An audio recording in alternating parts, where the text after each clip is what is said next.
Your body is not yours. You are born in Persia, where your father can command you to marry your brother and no God will save you. But step inside the palaces and fire temples and you'll see something darker. Here, purity was worshipped, yet incest was praised. Here, women were paraded in temples, their bodies offered to strangers. Here, boys were cut and mutilated, bound forever to guard the king. And you are not watching from afar.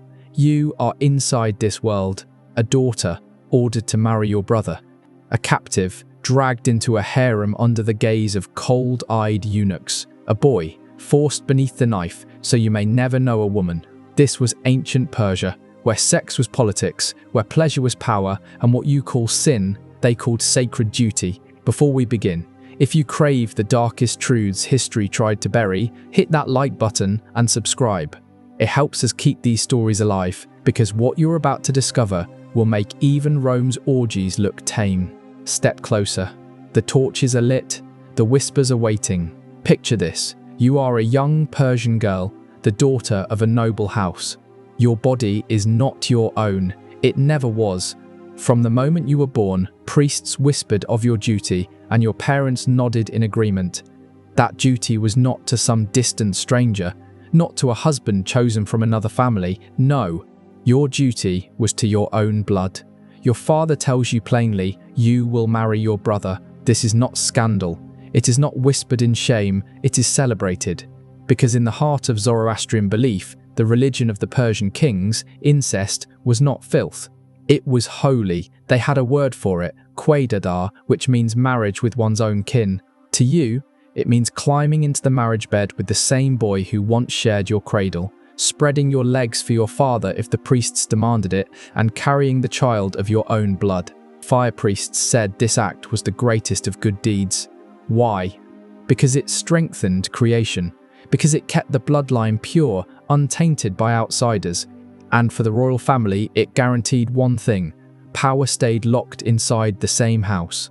Imagine the wedding. There are no gasps, no raised brows. The court gathers, garlands of flowers hang in the halls, musicians play, and when your brother takes your hand, the crowd cheers. To them, this is the height of devotion, an offering to the gods themselves. But outside Persia, the whispers are venomous. Greek travelers recoil. Herodotus, the father of history, called it barbaric. Strabo and Plutarch wrote of it in disgust. To the Greeks, it was proof of Persian corruption, proof that behind their golden palaces lurked a society rotting at its core. Yet for the Persians, this was not corruption, it was perfection. Kings themselves practiced it. The Achaemenid dynasty, those mighty rulers who commanded an empire from India to Greece, kept incest at the heart of their throne. Cambyses II, son of Cyrus the Great, was said to have married his sisters. Darius, Xerxes' rumors swirled around them all. For them, sleeping with their own blood was not taboo, but a royal right. You can picture it, can't you? A king reclining in his chambers, summoning his sister not as sibling, but as wife. The same blood runs in their veins, and now it mixes in their bed. The priests justify it with scripture. In the Vendidad, one of Zoroastrianism's sacred texts, Quidada is praised above all deeds. A man who marries his mother, his sister, or his daughter is said to secure salvation for his soul. They preached that such unions imitated the divine order itself. But the reality, the cold, physical reality, is not holy. It is flesh on flesh. It is a girl with no choice. It is a father lifting his daughter's veil on their wedding night. You can almost hear the silence in that room, the shuffle of silk, the girl's breath caught in her throat. She has been told this is sacred, but her body rebels. Every nerve screams, this is wrong. And yet, there is no escape. Because in Persia, to refuse quaidada was not only to defy your family, it was to defy God. And so, the incest ritual lived on for centuries. Priests wrote about it, kings practiced it, nobles defended it. To them, it was purity. To outsiders, it was sickness. But for the women trapped in it, it was a prison with no door. Now imagine you are pregnant. And the child inside you is not only your son or daughter, it is your niece, your nephew, your sibling by blood. a twisted circle where titles blur. In the eyes of Persia, this child is blessed. In your eyes, it is the living mark of chains you could never break. Herodotus said that when Persians debated policy, they did it twice, once drunk and once sober. Perhaps that is fitting. Because the doctrine of incest was exactly that, a drunken logic passed off as divine truth. It promised strength, but it rotted the soul. And yet, this was no fringe cult. It was the foundation of royal power. The great kings of Persia ruled the largest empire the world had yet seen, and in their most private chambers, they took their sisters and daughters as brides. For kings and nobles, marrying inside the family was the ultimate guarantee of control. Bringing in an outsider as queen meant risking betrayal, divided loyalties, or claims to the throne through foreign blood. But if your queen was your sister or your daughter, there was no rival family to challenge your power. Think of Cambyses II, son of Cyrus the Great. Greek writers accused him of marrying his sisters. One of them, they say, was named Roxanne. Another was Phidimia. Whether the names were true or not didn't matter. The story spread, whispered in disgust by Greeks who saw Persia as a land ruled by incestuous tyrants. But to the Persians themselves, Cambyses was not shameful. He was faithful to tradition, to the gods, to the purity of his bloodline. Imagine the royal court as a theatre of contradiction. In public, the Persians condemned adultery with ferocious punishments. A woman caught in the arms of another man might be mutilated or executed for dishonoring her family. Yet in the same breath, priests praised incest as a path to salvation. To outsiders, it was hypocrisy. To Persians, it was balance. The holy texts spoke in absolutes. Marrying within your family was the greatest good deed. Refuse it, and you invited demons into your soul. Accept it, and you secured your place in paradise. So when a royal daughter stood before the fire altar, veiled and trembling, she was not only marrying her brother, she was binding her soul to the gods. Every gesture, every touch was framed as ritual. The priest's chants filled the chamber, and when the vows were spoken, the brother's hand tightened around hers, sealing not just a marriage, but a doctrine. Her eyes may have been wet with silent tears, but in the fire temple, those tears were called holy. Now step into the chamber on the wedding night. The musicians are gone, the crowds are gone. Only two siblings remain, trapped in silk sheets. His hands are not gentle. Hers cannot push him away.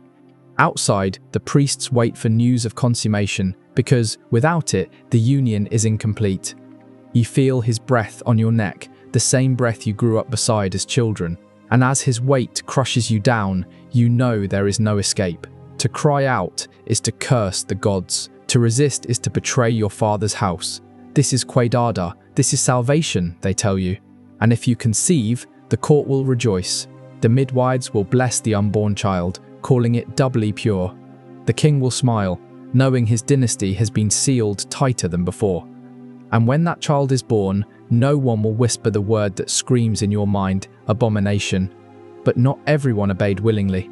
Stories survive of nobles who resisted, who whispered doubts, who refused to give their daughters or sisters to the priest's demands. And for those who defied, the punishment was eternal damnation. It was a rebellion not just against your family but against God, and so most submitted.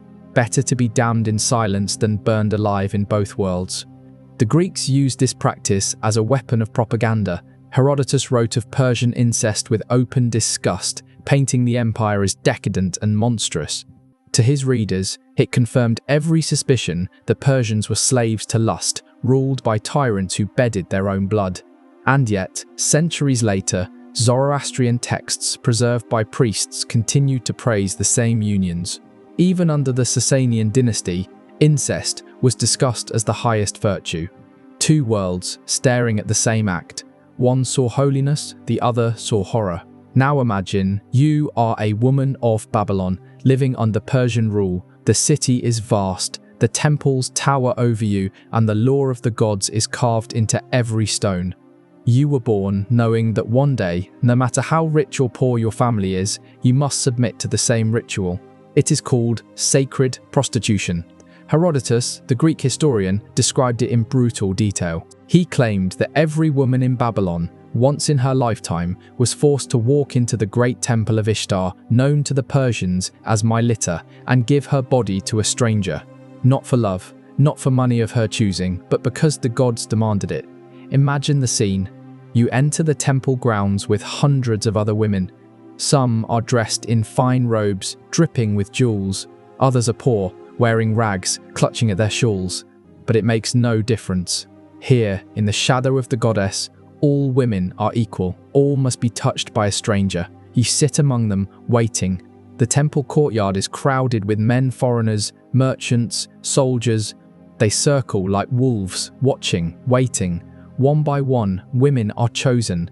A man steps forward, throws a coin into her lap. Any coin, no matter how small. You must follow him, whether he is rich or filthy, whether he is young or wrinkled with age.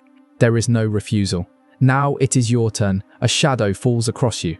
A man's sweat on his brow, dust clinging to his cloak, throws a coin into your lap.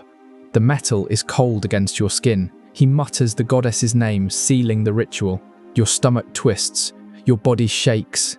But the priests are watching, and their law is clear. You must rise and follow. Through a side passage, you are led into a dark chamber. There is no ceremony here, no sanctity. Just stone walls and the stench of sweat. The man does not speak your name. He does not care who you are. To him, you are nothing but an offering. He touches you, roughly, without tenderness, without shame. And as his body presses against yours, you close your eyes and remind yourself of the only comfort this ritual allows. It will end. When it is over, you return to the courtyard, empty, aching.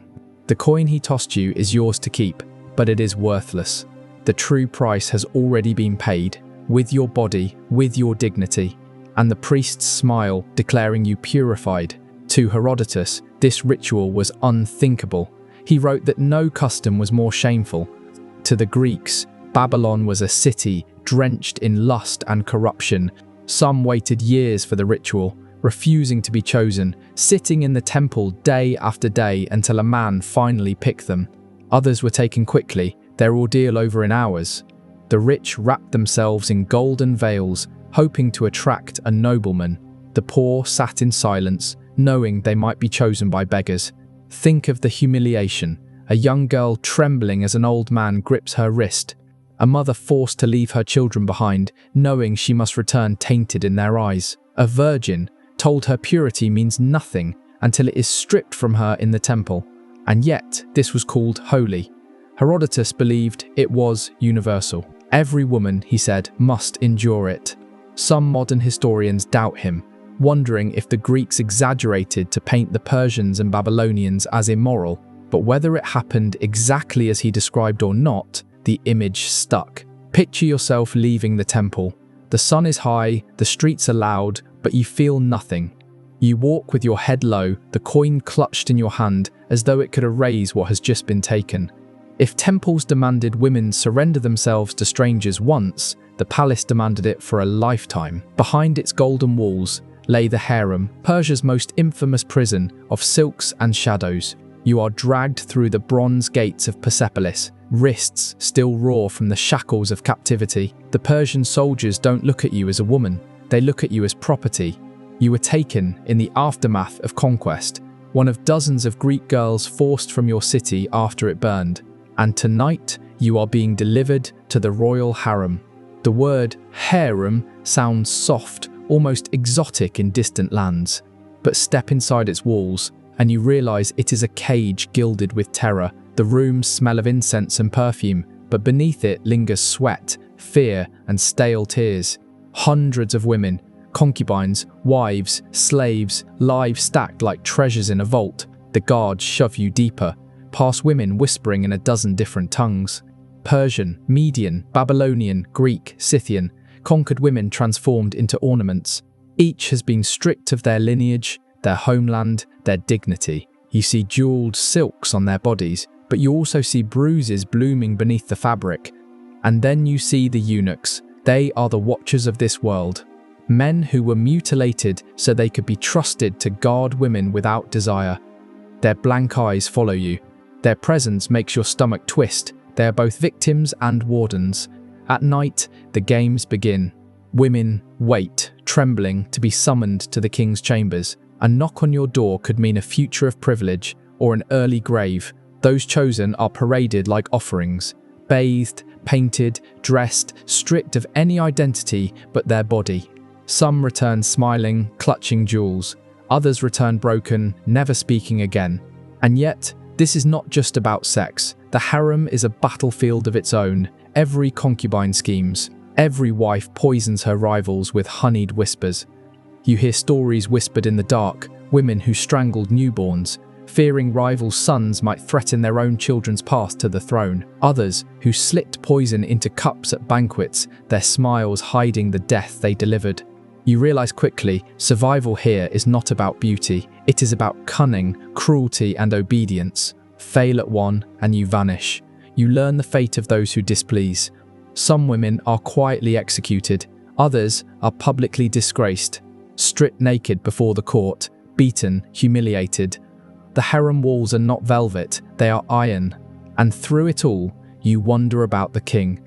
To outsiders, he is the most powerful man alive, a god among mortals. But here, he is a shadow. He enters, takes what he wants, and disappears. He does not see you, he does not know your name. You think back to your home in Greece, where men boasted of Persian decadence. But here you see the truth. This is not pleasure. This is power. The king does not sleep with women for desire alone. He sleeps with them to remind them, and the world, that they belong to him. One night, your door creaks open. A eunuch enters. His face is blank, unreadable. He tells you, in a voice that betrays no feeling, that you have been chosen. Your heart stops. You are led down a corridor lit by oil lamps, each step echoing in your skull like a drumbeat. The eunuch pushes you into a chamber heavy with incense. The bed is vast, draped in gold and crimson. You feel the weight of invisible eyes on you, though only the king is present. As the door closes behind you, you realize the harem is not simply a prison. It is a game of survival where every breath, every glance, every word could mean elevation or annihilation. But if the harem was a gilded cage of women, there was another, far more brutal world reserved for boys, where their very bodies were mutilated to serve the empire. But women were not the only ones trapped in the palace. Boys too were taken, mutilated, and transformed into creatures of silence and control. You are only 12 when the soldiers come for you. A tribute, that's what they call it. Your village was forced to hand over its finest boys to the empire. You were chosen not because you were weak, but because you were strong, healthy, handsome, perfect to serve the court. You don't yet understand what service means. They march you and the other boys in silence across the desert toward the shining heart of Persia. At first, you feel pride. Perhaps you will stand close to the great king himself. But then whispers reach you, words traded in the dark, cut, mutilated, unmanned. You don't want to believe them until the night they make it real. The chamber is cold, the stone floor slick with the blood of others who came before you. They force you down. You scream as they strip you bare, your voice breaking with terror. Then the knife flashes. White fire rips through your body, a pain so deep you choke on it. You pass out to the sound of other boys screaming, and when you wake, something is missing. Something you cannot name, because it has been taken forever. You are no longer a boy, but you are not a man. You are a eunuch. The wound festers for weeks. Some of your companions die of infection, their bodies dragged out like trash. You survive, but you do not feel lucky. You feel hollow, like they carved not just your body, but your future. Soon, you learn your new role. Eunuchs are the lifeblood of the palace. The women of the harem are now under your watch. The king trusts you, because you are no longer a threat. But that word twists in your mind. Threat. No, you are still dangerous, just in a different way. You discover quickly that the harem is a nest of venom. Women whisper poison in your ear, begging for favors, bribing you with gold, even pressing their bodies against you as if mocking what you've lost. You cannot take what they offer, but you can control who lives and who dies. And so you begin to wield your mutilation as a weapon. Your loyalty is demanded, but your power grows. eunuchs become confidants, spies, kingmakers. With no family to tie them down, no heirs to pass power to, they are the perfect servants of empire. That is what they tell you. But you know the truth. You are also perfect prisoners. Years pass. The pain dulls but never fades. You no longer weep for what was taken. Instead, you learn to sharpen your mind, to twist words into daggers. You rise through the ranks. You are not a child anymore. You are a shadow at the king's side, privy to secrets that could topple dynasties. One evening, you are summoned to the royal chamber. The king looks at you, not with contempt, but with trust. He leans close, whispers orders in your ear, orders that will decide the fate of princes, generals, entire kingdoms. You bow, feeling the weight of power in your hands. Once you were a boy screaming on a stone floor. Now, you hold the empire's secrets. But you also know one truth that no Persian king dares to admit. The eunuchs are the empire's greatest danger. They move unseen, unchallenged, untouchable, and they never forget the pain that made them what they are. But the empire's lust and cruelty didn't end in the palace chambers. Beyond the gilded walls, sex itself became a weapon of spectacle, where banquets blurred into orgies and punishment turned the body into a theatre of shame. And while eunuchs whispered in the shadows, the court displayed its power in the open through feasts that dissolved into orgies and punishments that turned the body into a stage for shame. You recline on a couch of ivory and gold, your body heavy with wine, your senses blurred by incense that curls through the air like a serpent. The hall glitters, bronze goblets, jeweled plates, roasted meats dripping fat onto silver trays. The king sits at the center, surrounded by lords and generals, and the drinking never stops. But the true intoxication here isn't wine, it's flesh. Musicians strike their lutes as boys, with painted faces dance before the court, their robes sheer enough to reveal the outlines of their bodies. They are slaves, taken young, trained to move with grace, their innocence sold for entertainment.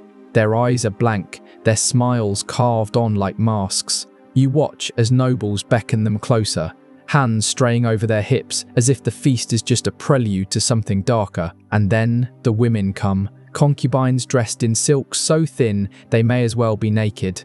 They twirl, laugh, bend low, their beauty arranged like offerings on a platter. Some are chosen to serve wine, bending at the waist so that noblemen may grab more than the goblet. The king watches, amused, as the boundary between banquet and orgy dissolves. You can feel the heat rising in the chamber, lust, power, indulgence. By midnight, the couches are no longer just for reclining. They are beds, stages, altars of flesh. What began as a feast has become a theatre of bodies, where the greatest empire on earth displays its power not just in conquest, but in consumption. But the same hall that indulges in excess also delivers cruelty. The music stops, the air shifts. Guards drag in a woman, bound at the wrists, hair matted with dirt.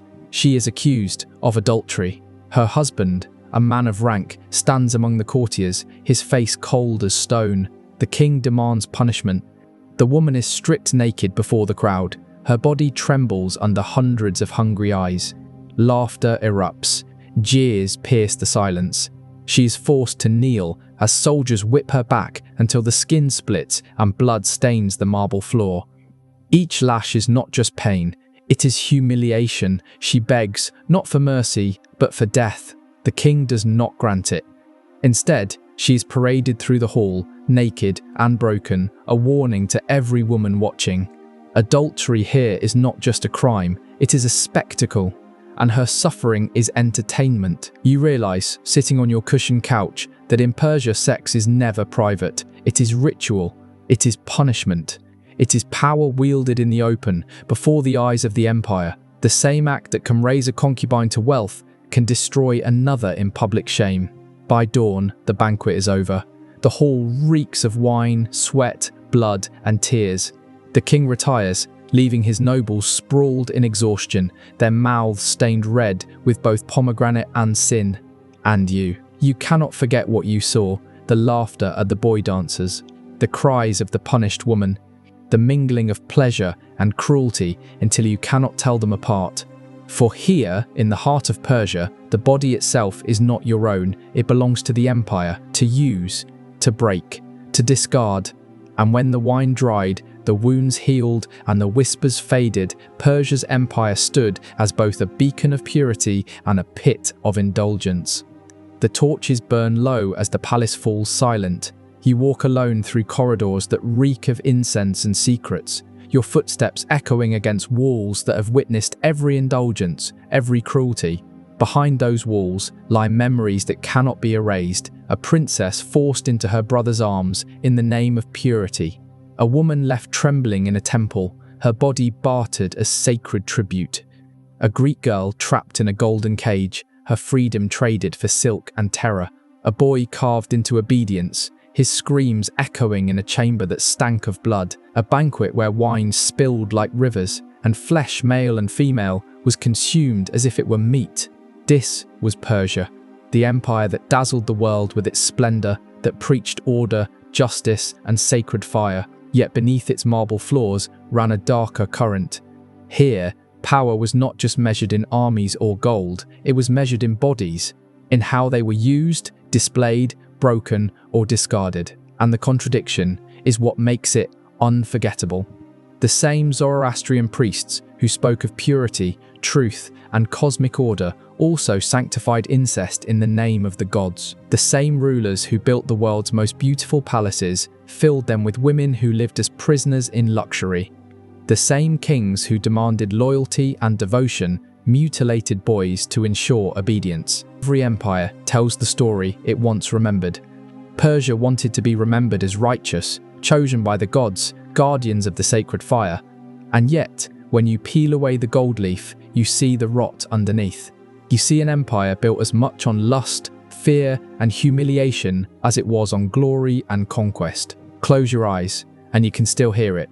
The clink of a goblet, the whisper of silk slipping off a shoulder, the crack of a whip against flesh, the muffled sobs of someone who knows they will never be free. These sounds are not written in stone or carved into reliefs, but they are just as real. They linger in the silence history refuses to speak of. And perhaps that is the most chilling truth of all. Empires do not die when their armies are defeated or their palaces crumble. They die when their sins are remembered, when the darkness they tried to hide becomes the only story that survives. So when you think of Persia, do not only picture its gardens, its temples, its kings crowned in gold. Picture the women and boys who paid the price for that splendor, for they were the true foundation of the empire. Its silenced sacrifices, its forgotten voices, and maybe, just maybe, those voices are still whispering in the ruins today. Tell me in the comments which practice you find most disturbing, and if you want to support our hard work, please consider hitting the like button and subscribe to the channel. Thanks for watching.